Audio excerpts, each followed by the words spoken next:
BJP ने हरियाणा में ओम प्रकाश धनखड़ को हराकर नायब सैनी को प्रदेश अध्यक्ष बनाकर एक ऐसा पैतरा खेल दिया है जिसके चलते विरोधी नेता और विरोधी पार्टियां भी चौकन्नी हो गई हैं।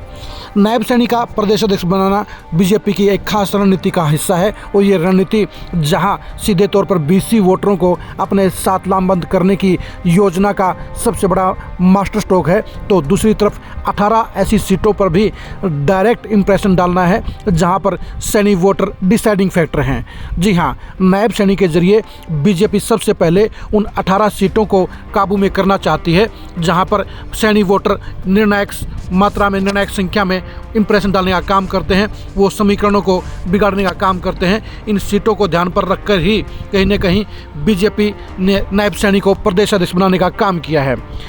उत्तर हरियाणा की नारायणगढ़ सीट से शुरू होकर दादरी सीट तक, नारनौल सीट तक 18 सीटें ऐसी हैं जहां पर सैनी वोटर हार जीत में अहम भूमिका निभाते हैं और इन सैनी वोटरों को अपने साथ लेने के लिए ही बीजेपी ने नायब सैनी को प्रदेश अध्यक्ष बनाने का फैसला लिया है। इन 18 सीटों में से इस समय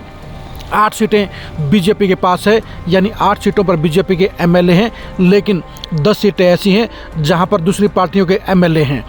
2019 के चुनाव में राजकुमार सैनी की अलग पार्टी बनाने के चलते सैनी वोटरों का बड़ा हिस्सा बीजेपी से दूर हो गया था, जिसके चलते बीजेपी बहुमत से दूर रह गई थी। 2014 के चुनाव में बीजेपी को सैनी वोटरों का 90% हिस्सा मिला था, जिसके चलते बीजेपी आसानी से पहली बार बहुमत हासिल करके सरकार बनाने में सफल रही थी। लेकिन 2019 में राजकुमार सैनी के चलते बीजेपी को बड़ा हिस्सा सैनी वोटरों का नहीं मिला था और यही वजह थी कि बीजेपी बहुमत से दूर रह गई थी। अब राजकुमार सैनी का ग्राफ नीचे जा चुका है और इसलिए अब बीजेपी ऐसे माहौल का फ़ायदा उठाकर दोबारा से सैनी वोटरों को अपने साथ जोड़ने की मुहिम शुरू कर चुकी है और इसलिए नायब सैनी को प्रदेश अध्यक्ष बनाने का काम किया गया है। नायब सैनी ने जींद में कल पहले प्रोग्राम का आगाज़ करके ये बता दिया है कि उनका पहला टारगेट सैनी वोटर हैं और साथ ही बीसी वोटर हैं। आपको ध्यान से देखना चाहिए,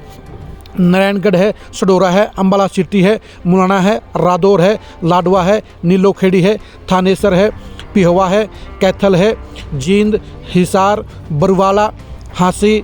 दादरी, नारनौल, रोहतक, गोहाना, ये सीटें ऐसी हैं जहां पर सैनी वोटर डिसाइडिंग संख्या में हैं और ये सैनी वोटरों की संख्या बीजेपी को मिलने से बीजेपी 18 की 18 सीटें भी जीतने में सफल हो सकती है और 18 सीटें जीतने पर ही बीजेपी 2024 में बहुमत हासिल कर सकती है। 2014 के चुनाव में इन 18 सीटों में से 16 सीटों पर बीजेपी के विधायक थे और इसलिए बीजेपी आसानी से सत्ता हासिल कर गई थी। 2024 का चुनावी ग्राफ, 2024 के समीकरण बीजेपी को साफ तौर पर बता गए हैं कि अगर सैनी वोटर 18 सीटों पर 2014 की तरह बीजेपी के साथ जुड़ जाते हैं, बीजेपी के पक्ष में लामबंद होकर वोट करते हैं, तो बीजेपी आसानी से तीसरी बार सत्ता की हैट्रिक लगा सकती है। इसलिए बीजेपी ने सोची समझी रणनीति के तहत नायब सैनी को प्रदेश अध्यक्ष बनाने का फैसला लिया है।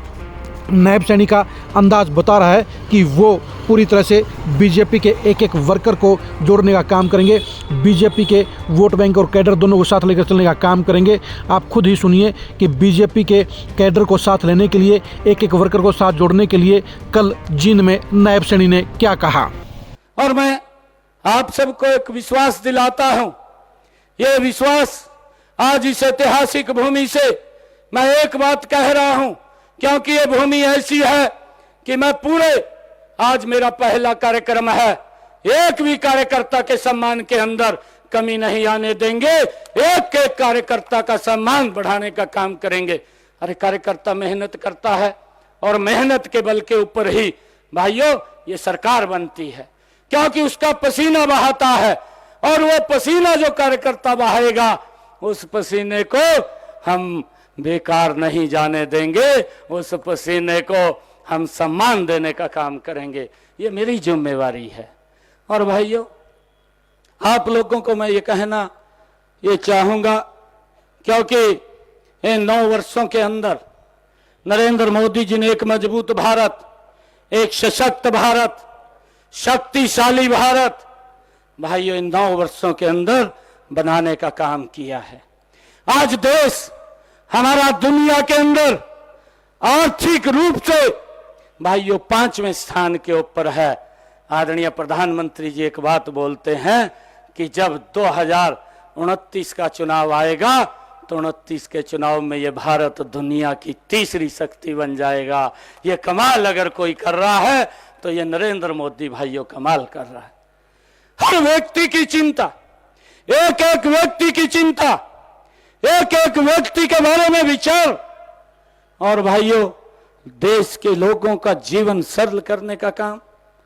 भाइयों हमने देखा है लंबे समय तक, क्योंकि कांग्रेस पार्टी भाइयों घोषणाएं करती थी, घोषणाएं कागजों में रह जाती थी, घोषणा बन करके रह जाती थी, परंतु धरातल पर नहीं आती थी। इन 9 वर्षों के अंदर हमने देखा है कि अगर जो घोषणा हुई है या घोषणा नहीं भी हुई है, उसको भी धरातल के ऊपर तार करके लोगों तक उसका लाभ पहुंचाने का काम ये हमारी दोनों सरकारें मजबूती से कर रही हैं। नरेंद्र मोदी की सरकार, मनोहर लाल जी की सरकार, भाइयों चाहे युवाओं को रोजगार देने की बात हो, मुझे ध्यान में है जब मिड्डा जी का उपचुनाव चल रहा था, मैं यहीं जींद के अंदर भाइयों मैं काम कर रहा था, और जब काम करते करते एक लिस्ट आई थी, मेरे ख्याल से यहीं मेरे जींद के ही इतने बच्चे लगे थे, गरीब परिवार के लगे थे, किसी राज दरबारी के पास जाने की जरूरत नहीं पड़ी थी, बिना पर्ची बिना खर्ची के युवाओं को रोजगार देने का काम ये पहली बार अगर किसी ने किया तो ये मनोहर लाल जी की सरकार ने किया है। भाइयों आज हर व्यक्ति के ऐसा सिस्टम बनाया है कि उस सिस्टम से कोई ना कोई तो उसका सुधार करता, नहीं तो सिस्टम जो खराब हो रहा था उस सिस्टम को ठीक करने की भी जिम्मेवारी किसी की थी। परंतु आज मैं एक बात और आप लोगों के बीच में कहना चाहता हूं, मनोहर लाल जी ने जो हरियाणा के अंदर सिस्टम बनाया है वो जबरदस्त सिस्टम बनाया है, ताकि कोई व्यक्ति छूटे नहीं, कोई व्यक्ति पीछे न रहे। नहीं तो हम गांव के अंदर भी हम जाते हैं, गांव के अंदर एक बात हमें सुनने को मिलती थी कि भाई ये गरीब आदमी है, ये छूट गया है, इसको सरकार की योजना का लाभ मिलना चाहिए, और भाइयों ये तो मजबूत आदमी है, इसको योजना का लाभ मिल रहा है, क्योंकि जो डिस्ट्रीब्यूशन था वो डिस्ट्रीब्यूशन वो ठीक नहीं था, उसके अंदर असमानता थी, परंतु मनोहर लाल जी ने आकर के उस डिस्ट्रीब्यूशन को ठीक किया। आज हम देखते हैं कि दूर से दूर बैठा हुआ गांव के अंदर जो गरीब व्यक्ति भी है उस तक भी सरकार पहुंच रही है, उस तक भी योजना का लाभ पहुंच रहा है। परंतु भाइयों हमने मजबूती से ऐसे व्यक्तित्व को नरेंद्र मोदी के रूप में,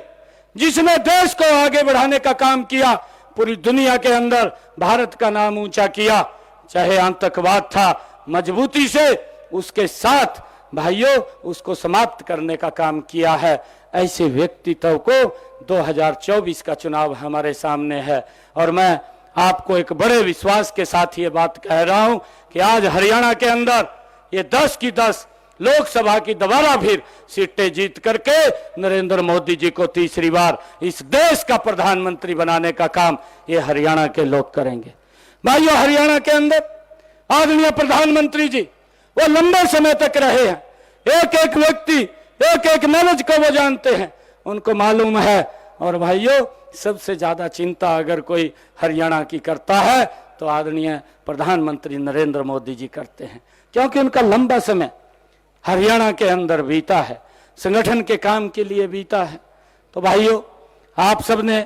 आज जो ये स्वागत किया है, जो ये स्वागत का कार्यक्रम आपने रखा है, मैं आप सबका पुनः दिल से बहुत बहुत धन्यवाद और आप सबका स्वागत करता हूं। और एक बात मैं आपको कह करके कि जितने हमारे कार्यकर्ता हैं आप मजबूती से लगिए, 2024 ये डबल इंजन की सरकार ये आप लोगों के सामने है, और डबल इंजन की सरकार ये हरियाणा के अंदर फिर बनने वाली है। भाइयों मनोहर लाल जी और आदरणीय हमारे नरेंद्र मोदी जी भाइयों मजबूती से इस देश का फिर नेतृत्व करेंगे।